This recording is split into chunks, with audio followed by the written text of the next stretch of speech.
அப்படி நாங்களாம் உங்களுக்கு நண்பர்கள்னா ஒரு ஈவெண்ட், ஒரு ஃபங்க்ஷன் நடத்துறதுக்கு ஒரு இடமோ ஒரு பர்மிஷனோ ஏன் கொடுக்க மாட்டேன்றீங்க? எல்லாத்தையும் நீங்களே பண்ணிட்டு போற போக்கில் அப்படியே பொய்களா அடிச்சு விட்டுக்கிட்டு இருக்கீங்க. உங்களோட உண்மையான நண்பர்கள் யாருன்னு சொல்லட்டுமா? லஞ்சம், ஊழல், அரசியல் ஆதாயம், இதெல்லாம் தான் உங்களோட உண்மையான நண்பர்கள். பர்சனலா நீங்க எப்படி வேணா இருந்துக்கங்க சார், நமக்கு அதை பத்தி கவலை இல்லை, நமக்கு அது அவசியமும் இல்லை.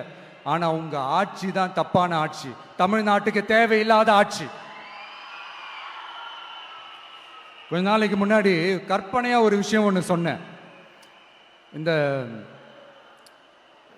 முதல்வர் கூட விசில் சின்னத்துக்கு தான் வாக்களிப்பாரு அப்படின்ட்டு கற்பனையா ஒன்று சொன்னேன். ஆனா இன்னைக்கு நிஜமாவே நமக்கு ஆதரவா ஒரு கோஷத்தை எழுப்பியிருக்கிறாங்க. அது என்ன தெரியுமா? எங்க வாக்கு சாவடி வெற்றி வாக்கு சாவடியா. அதுக்கு அர்த்தம் என்ன தெரியுமா? எங்க வாக்கு சாவடி விஜய் வாக்கு சாவடின்னு அர்த்தம்.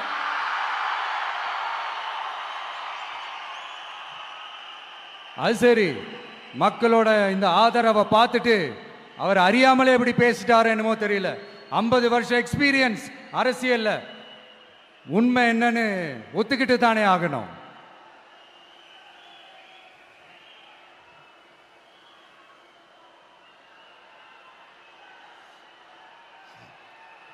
ஜனநாயகம்ங்கிறது பெரும்பான்மை ஆட்சி அதிகாரம் சார்ந்தது மட்டும் இல்லை, சிறுபான்மை மக்களின் உரிமைகள் உணர்வுகளும் புனிதம்னு நினைச்சு அதையெல்லாம் காப்பதற்கு பெயர் தான் ஜனநாயகம்னு 1963 அறிஞர் அண்ணா பார்லிமெண்ட்ல பேசினதை நாம இங்க சொல்றது ரொம்ப பொருத்தமா இருக்கும். அறிஞர் அண்ணா சொன்னது தான் டிவிகேவோட நிலைப்பாடும். இந்த ஸ்டாண்ட்ல நாம 100% உறுதியா இருப்போம். யாருக்காகவும் எதுக்காகவும் இதுல சமரசமே கிடையாது.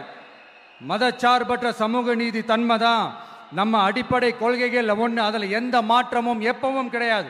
ஆனால் இதெல்லாம் மறந்துட்டு எப்படியாவது எதையாவது செஞ்சு ஓட்டு வாங்கிறதுக்காகவே இங்கே சில பேர் இருக்கிறாங்க.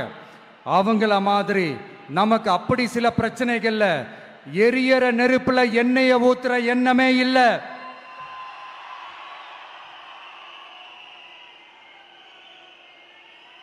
இங்க சில அரசியல் கட்சிகளும் சில அரசியல் தலைவர்களும் ஒரு சில நேரங்களில் அமைதியா இருந்தாலே போதும், ஒரு பிரச்சனையும் வராது.